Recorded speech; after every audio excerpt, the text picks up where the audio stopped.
Imagine being born into poverty, abused as a child, rejected by the television industry, and still becoming one of the most powerful women in the world. This is the story of Oprah Winfrey. And trust me, her life did not start like the success story people see today, before the fame, before the billions, before millions of people watched her every day on television. Oprah Winfrey was just a little girl growing up in deep poverty in Mississippi, not things are a little tight kind of poverty, real poverty, the kind where sometimes the future feels like a locked door. She was born in 1954 to a teenage mother. Life did not begin with comfort, it began with struggle. Her early childhood was spent living with her grandmother, and believe it or not, that grandmother was extremely strict. Oprah once joked that she learned to read so early because there was nothing else to do but read or get disciplined. But sometimes life does something strange. The same difficult environment that feels like punishment can secretly be training. Because by the age of 3 years old, Oprah was already reading. Yes, three. Other kids were still learning how to tie their shoes. Oprah was already reading Bible verses in church. And people began noticing something special. She could speak, she could communicate, she had a voice that made people listen, but life was not about to become easy. As Oprah grew older, she moved to live with her mother in Milwaukee. And this is where the story becomes painful. Her childhood became filled with instability, abuse, and emotional trauma. The kind of experiences that can break a young person's spirit.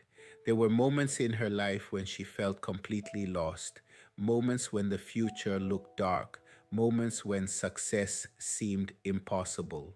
But here is the strange thing about life. Sometimes the people who go through the most pain develop the deepest strength.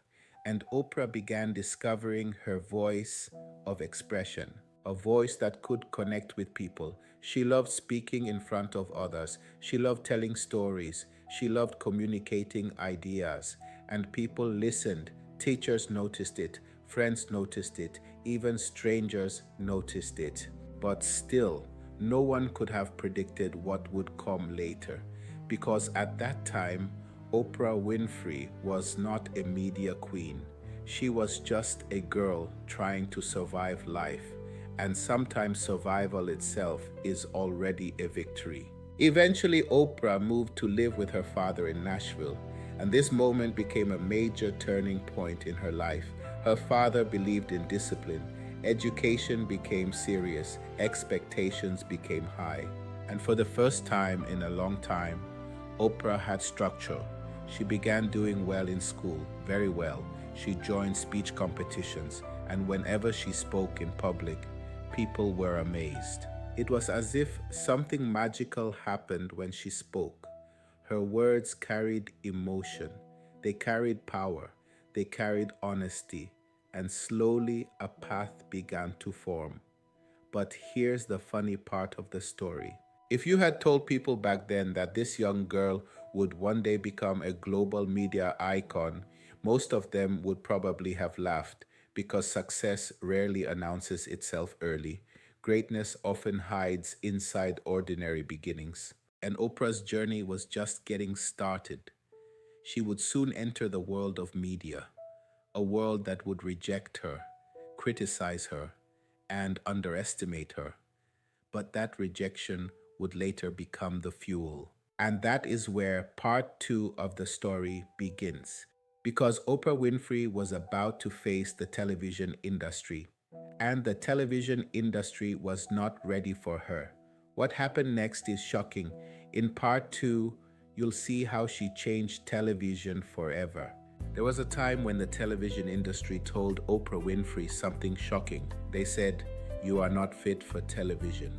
Imagine hearing that when your dream is to work in television, but sometimes life rejects you, not because you are wrong, but because the world has not discovered your power yet. This is part 2 of Oprah Winfrey's incredible story. After finishing college, Oprah began working in media. She started as a news reporter. At first, it felt like the dream was finally happening. A young woman with a powerful voice working in television. But the excitement did not last long. Because the news industry had very strict expectations, news anchors were supposed to be calm, very serious, very controlled. But Oprah was different. She felt emotions deeply. She connected with people. She cared too much about the stories she reported. And because of that, her bosses believed she was not the right person for hard news. Eventually, they removed her from the news desk. To many people, this looked like failure. But here is one of the most important lessons in life. Sometimes the door that closes is actually redirecting you. Instead of firing Oprah completely, the station moved her to a daytime talk show. At the time, daytime talk shows were not considered very important. But that small change would change Oprah's life forever. Because for the first time, she was allowed to be herself. She was no longer forced to read serious news scripts. Now she could talk to people, ask questions, share emotions, listen deeply. And something magical began to happen. People started connecting with her. Viewers felt like she understood them. They felt like she was real, authentic, human, and the audience loved it. The show quickly became more popular. More people started watching. More people started talking about Oprah. Her warmth and honesty became her greatest strength. Soon, the show grew beyond anyone's expectations, and the world began to see something powerful. Sometimes rejection is not the end. Sometimes rejection is simply preparation. The same television world that pushed her aside would one day revolve around her name. Never allow someone else's opinion to define your destiny. But Oprah's story does not end there. Her show would soon become one of the most successful in history. In part 3, you will see how she built a media empire. Gets heavy This on my is soul. TV Talk, where we share powerful stories. Sometimes the night Follow this channel feels longer so you than never the miss the next day. story. Part 3 is even more inspiring. I don't see the answers in front of me, but I know somehow you're making a way. People ask me how I keep moving on when the storms keep coming my way. I just smile and lift my head to the sky, and this is what I say: I walk by faith, not by sight. Even in the darkest night, when I can't see what's ahead of me, I still believe you're guiding me through every storm, through every test. I know your plan is always best, even when the road ain't clear. I walk by faith, not by fear. There were days when my heart felt weak, days I thought I couldn't stand. But every time I almost fell apart, your grace was there to hold my hand. I've learned the mountain doesn't move right away. Sometimes the lesson takes time, but every step I take in faith is another victory in my life. I walk by faith, not by sight. Even in the darkest night, when I can't see what's ahead of me, I still believe you're guiding me through every storm, through every test. I know your plan is always best, even when the road ain't clear.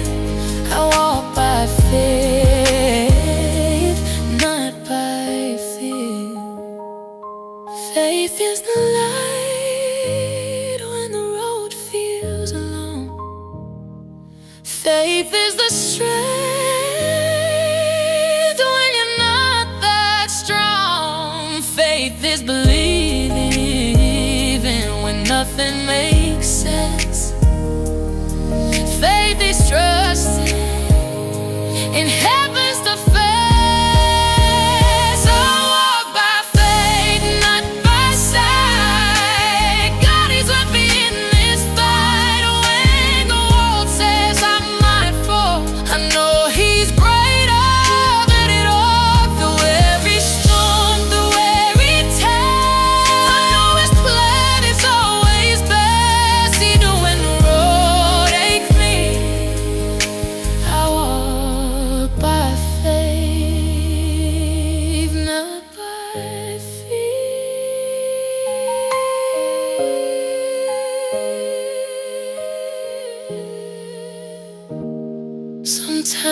the road gets heavy on my soul.